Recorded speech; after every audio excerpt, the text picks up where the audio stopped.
Welcome to the Catalyst Sale Podcast with Mike and Mike. Sales is a thinking process. This podcast will help you learn about what works in sales, how to hone your skills, and increase your success. I'm your host, Jody Mayberry, and I am here with Mike Simmons. Hello, Mike. Hello, Jody. So we have something to report about Mike Simmons here. He was inspired, I'm hoping, by my continued step streak, which we've mentioned on the show here before. I've taken 10,000 steps a day, at least for now, over 700 days in a row. Mike, you gave that a try, and I want to hear about it. Jody, you always inspire me. Or you often inspire me. How's that sound? Is that better? I'll take either one. Yeah, so we're recording mid-February. This is going to go live probably sometime in March as we kind of timestamp this stuff. And I know we try to avoid that, but it'll help with context. I am not a New Year's resolution kind of person. Just get after it at the point that you decide you're going to take action and start taking action. There's no reason to delay it or push it off down the road. But as it would happen, on the first day of January this year, I crossed over to the 10,000 step mark at some point during the day. And I thought, you know what, I'm going to give this a go. I'm going to go ahead and see how far I can go with the streak of 10,000 steps. And I did it for 28 days. And 28 days was specific. About 4 or 5 days into it, I decided this was only going to be a 28-day experiment. One, to demonstrate ability to change behavior. If you can do something over a 28-day period, it becomes habit. But also to just document and keep track of the challenges setting a goal or setting an objective without a very strong why behind it. So we'll get into that discussion. But I made it 28 days, and the 28 days were extremely frustrating. And why is that? You're going for a pleasant walk. Why was it frustrating? Well, most things that I do aren't pleasant, or at least they're not. I'm pretty type A. My motor's always going. When I go into the gym, it's about hitting the gym hard. If I'm going in to really do anything, it's about going in pretty aggressive with it. So the walking got me to slow down a little bit. And that was one of the objectives, was to just slow down a bit and take some time. It was also just to do something different. I mean, when you walk over an extended period of time, and 10,000 steps is not a lot of steps, unless you decide to use a specific way of measuring those steps that isn't always on your person. And for me, part of my criteria, and we'll talk about the criteria. The criteria was that I had to record all 10,000 steps on my watch. It wasn't about what was on a phone. It wasn't about anything being on a Fitbit. It had to be recorded on my watch. And I've got an old Sunto watch. So if it wasn't recorded on the watch, it didn't count. And this is where you start to get into measurement. So we talk a lot about measurement in sales. We've heard Connor on the podcast before talk about, if it's not in Salesforce, it doesn't exist. And I'm one of those people who found Salesforce religion late in my career. And it was at the point that I started managing people that I realized the value behind a system like that. So be careful, not only what you measure and what your goals are, but how you measure those things. So the thing I ran into with my watch was, when I would do my traditional workout, it went into a mode where it was no longer counting steps. So I might be in a workout that includes jumping rope, it includes moving around the gym, it may even include some time on a treadmill, but that activity wasn't recorded by my watch in the area where steps were recorded. I'm already pulling business and sales lessons from this, Mike, because first of all, you got in your own way by putting up processes and procedures that don't really make sense other than you determined this is how it's going to be done. You got in your own way and made it harder and more frustrating for yourself. Imagine how many times we get in our own way on a daily basis. That's right. Yeah. This is a great example of that. Yeah. So if your situation applied to daily basis, if you just stop and say, well, why am I doing it this way? Perhaps you'll come up with an excuse, but you'll find it's a pretty thin reason. Yeah. And part of the point of doing this, and this really only kind of came to being after about 3 days of doing it and getting frustrated when I started to notice that the tool I was using to keep track of steps wasn't actually keeping accurate. It wasn't necessarily getting an accurate assessment of the number of steps. So the next thing I started looking at was, why was I doing this step thing? Why 10,000 steps? And it was a challenge. It was more of because on an average day, maybe I'll get somewhere in the neighborhood of 5,000 to maybe I get 5,000 steps.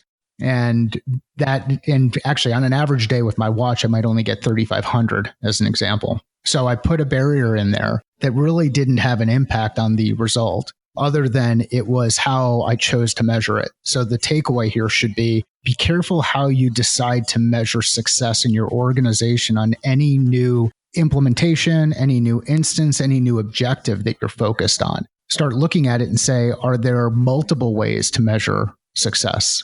Could I have used a combination of both step activity on my phone as well as step activity on my watch? Could I have picked up a Fitbit? Could I have just hooked a step counter to my waistband or something like that? I mean, there are a number of different ways that I could have done this, but I made the commitment that the way I was going to keep track, and here's why the measurement was important, the way I was going to keep track was by taking a picture of my watch each day. And then in the blog post that's out there, you'll see all of these pictures over the 28-day period. You'll actually also see in one instance where I screwed up, and I did not take a picture of my watch until after midnight. So my step counter resetted. So I wrote down the number of steps, took a picture of that. And there's one instance, and it was early on in the process, but there was one instance where I did that. So again, be careful what you measure, be careful what you choose to measure, be careful about the goals you set, and don't be so rigid that you have to do it a certain way. So the other thing I did is I figured out that if I hacked my watch, if I changed the type of workout that I was doing on my watch, it would record steps. So each of my weightlifting workouts now looked like treadmill workouts. And then I had to go back in the system to edit it from treadmill to weightlifting. And I keep track of all this data. So I think most of you have listened to the podcast for a while. You kind of get a sense that I like looking at data. I like identifying trends. I like looking backward to help get a sense for where I was or where we are as an organization and how that might predict future success. But I found a way that I could manipulate the watch to get to the data points that I wanted to get to. So be careful about manipulation. Oh, you're just a fascinating study. I'm so glad you did the step streak, even if it were only for 28 days. And I'm curious, we're going to get back to this, but now I'm wondering, you did it for 28 days. I'm well over 700 days by now, over 8 million steps during that streak. Having done the streak for 28 days, what do you think when you hear that? What do I think about you doing it for 700 days and me doing it for 28 days? Well, just now that you've done it, you got a taste of it. What do you think when you hear someone else has done it for 700 days? One of the first things I think about is, what else have you given up in your life in order to do that? And I'll give you an example. Well, I live in Arizona, so the weather is usually pretty good in January. This is a great time of year to be out in Arizona. On one day, I was sitting at about 2,500 steps, and I forget the specific day, but I was sitting at about 2,500 steps at 7 o'clock or 7:30 in the evening.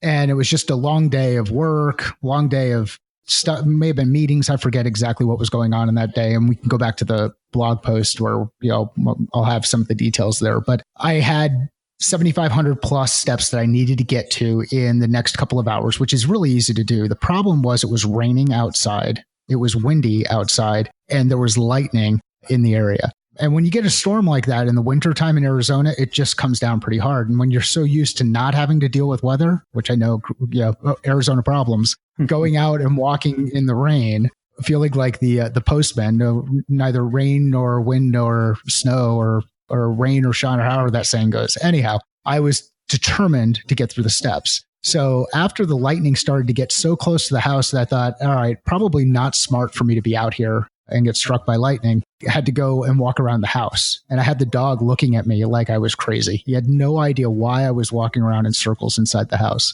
So the other thing to take away from here is, when you make a commitment, execute against that commitment. And for me, the commitment was 28 days. So there was not anything that was going to get in the way of me making it to that 28-day mark.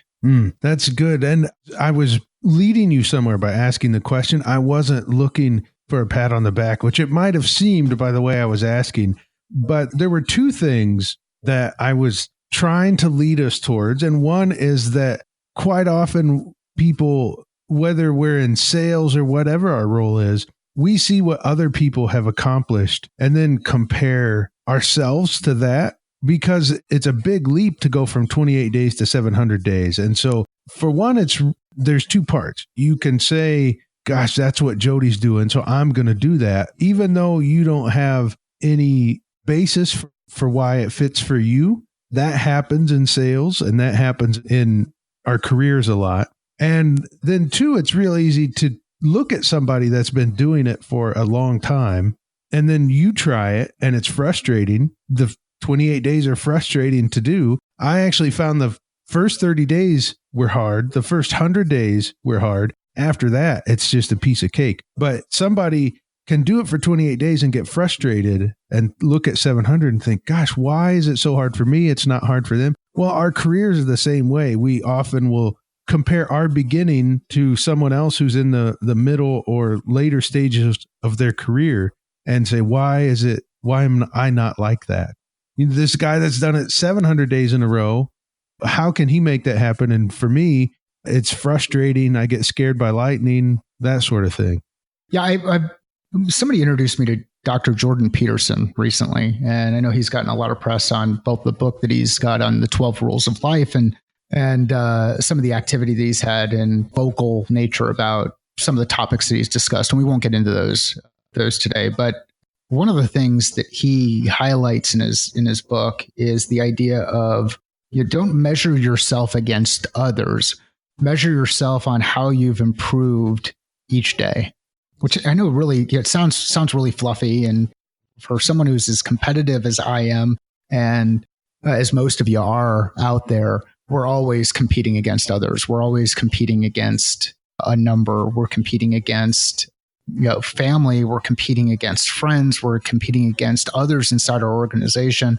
But if you take that focus of saying, can I get better each and every day from the perspective of competing with yourself, then you gain a certain level of control over what you're measuring personally, but you also gain a high level of relief because you don't know the path that somebody else has walked in.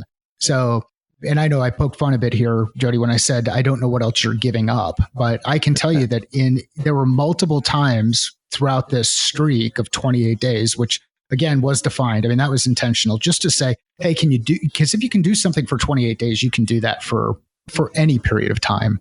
But what it required or forced me to do is it forced me to change some specific behavior, meaning I wasn't going in and getting the same kind of workouts done that I wanted to. I was more focused on late in the day, how could I get to the steps that I needed to get to? And the other thing that it reinforced, and we've talked about this before, you've got to do the reps up front. You've got to do the hard work up front. It was so much easier to get to that 10,000 step threshold if I was sitting at 6,000 or 7,000 steps by noon. It was a completely different story if I was sitting at 3,000 steps at 7:00 in the evening.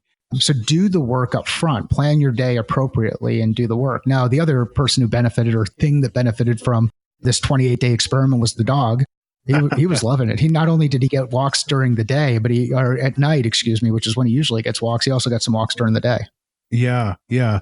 Well, there's some interesting things to go with this. You are right. You do have to give other things up in order to do it.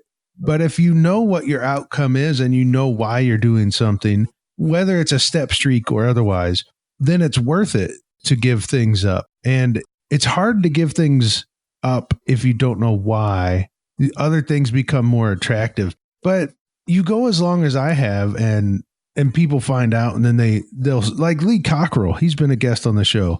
He told me we did a speaking tour together, and when we were done in the evening, we'd get back to the hotel and he'd go up to his room to go to bed for the night, and I would head out for a walk. And he told me I should probably check into the Betty Ford Clinic and see if they can help me because it's become an obsession.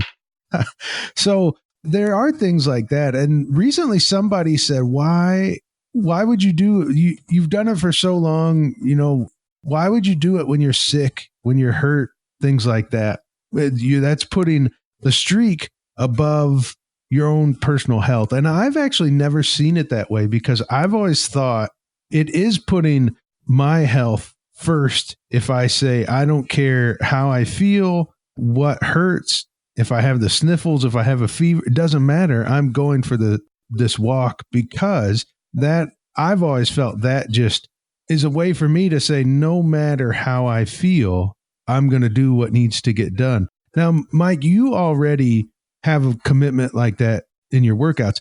Let me say this. If you have never met Mike in person, if you've never seen Mike, he is a very muscular man. He works out a lot, and it shows. So, Mike, you've already got that commitment. You devote that to your workout no matter what. And I could say the same thing that you said about my step streak. What do you give up in order to do what you do, to look the way you do? You give up a lot, but it's worth it to you because you know why you do it and you know what outcome you want, and you're willing to give up the other stuff. And I think when it comes to our careers, if we've sat down and planned out what we want, why we want it, what our values are, then you don't waver from those. But if you don't know what your values are, and if you don't know what you're going towards, you'll just move towards whatever comes up. Yeah, you have to look at all of these things and kind of say, okay, where does this fit in my list of priorities? Where does this fit in the list of things that I want to accomplish? And for me, working out is more about a mental release. It's amazing the creative thoughts that come to mind in either the bike ride home from the gym or the drive home from the gym, depending on how I'm getting up there. And it's because there's this great release of you're throwing around weight and being extremely focused, not getting caught in the day-to-day of email or Slack messages or any of those other activities. And I've transitioned from listening to music when I work out to listening to podcasts, and sometimes even audiobooks while I do it. But again, to get this back to that point that we kind of were talking about in the application to business, and what I hope everybody takes away from this is be careful about the goals that you establish. Jody hit on it where he talked about the why. Make sure you understand the why behind that goal and how that aligns with the vision, the thing that's happening inside the organization. Look at how you decide to measure success against that goal, and start to think about what are some of the other implications of measuring success in that way. We talked about I had to make some changes to the way that workouts were recorded on my watch so that it kept track of steps instead of me not getting credit for those steps. And then the other piece is be comfortable with the idea of adjusting, but also give yourself time to determine, is it the right fit? So if I would have adjusted a week into it, we wouldn't be having this conversation. We wouldn't talk about a 28-day streak. We wouldn't talk about some of the lessons learned on measurement and fit. We might have kind of tried to incorporate that into some other piece, but it would have been, okay, you did something 7 days in a row. Congratulations. And so, I think the other piece to apply here is stay the course for a period of time, but set boundaries where you can look back and say, is this a success? Is it not a success? Do I need to make a change? And another change that I've made when thinking about just general activity is now I'm focused on, am I getting 90 minutes of exercise in a given day? And that exercise is more of movement. So am I getting 90 minutes a day, whether it's in the gym, walking the dog, riding the bike, riding the skateboard, 90 minutes of activity a day. And that streak actually aligns much better with my focus, my attention, my objectives than 10,000 steps. Because 10,000 steps didn't really do much for me other than it did give me some time to relax and give me some time to kind of meditate and learn. But there were other ways that I could do that. That's right. Yeah. 10,000 steps in itself is not hard, nor difficult, nor challenging.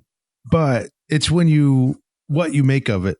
When you do it 28 days in a row, that's when it becomes something, or 700 days in a row. Which is amazing. So Jody, you've done the 700 days in a row. You've had a podcast where you talk about the lessons learned and the impact, and also just some of the conversations that it's opened up for you. And we'll point people to that. But how many total steps are you up to now over the 700 days? Over 8 million. So 8 million steps. Yes, that's right. So since the streak started, I've kept track of the steps, and it's over 8 million, which, gosh, I could have walked the Appalachian Trail by now. Well, and another thing I kind of keep track of on my watch is elevation change. So I'm at just over 14,300 feet. So I think I may be off here. I'm going to show my ignorance, but I think I could make it to the top of Everest based on that. Now I won't give you the guys the time frame on how long it took me to get there, but so you get back to these things that you can measure, and it'd be great to hear from the audience. What are some of the personal things that you measure in your lives that you keep track of, or that you stay focused on, that help to reinforce a disciplined mindset? It'd be great to hear from the audience. Mike, this is going to be my closing point, and then I'll ask for your closing point, and we'll wrap it up. But my closing point is, if you currently are not measuring anything, start measuring something, even if it turns out to not be the right thing. Because Mike started a 10,000 a day streak, did it for 28 days and found out it's not the right thing to measure, but he was deliberate and he paid attention and he learned, the thing I should be measuring is movement, exercise for 90 minutes a day. And I would say, if you don't measure anything yet, just start measuring something, because that is the process you need to get you to where you are measuring the right things. And I'd end up just reinforcing Jody's point, which is, if you're not measuring it, how do you know if you're improving? How do you know if you're moving forward?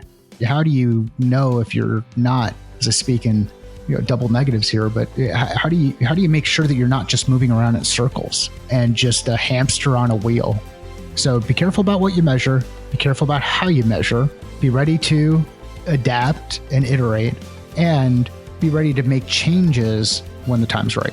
All right. Wonderful. Thank you, Mike. Thank you for listening to the Catalyst Sale podcast. You can find past episodes of this show and what we're up to at catalystsale.com. Thank you for listening to the Catalyst Sale podcast.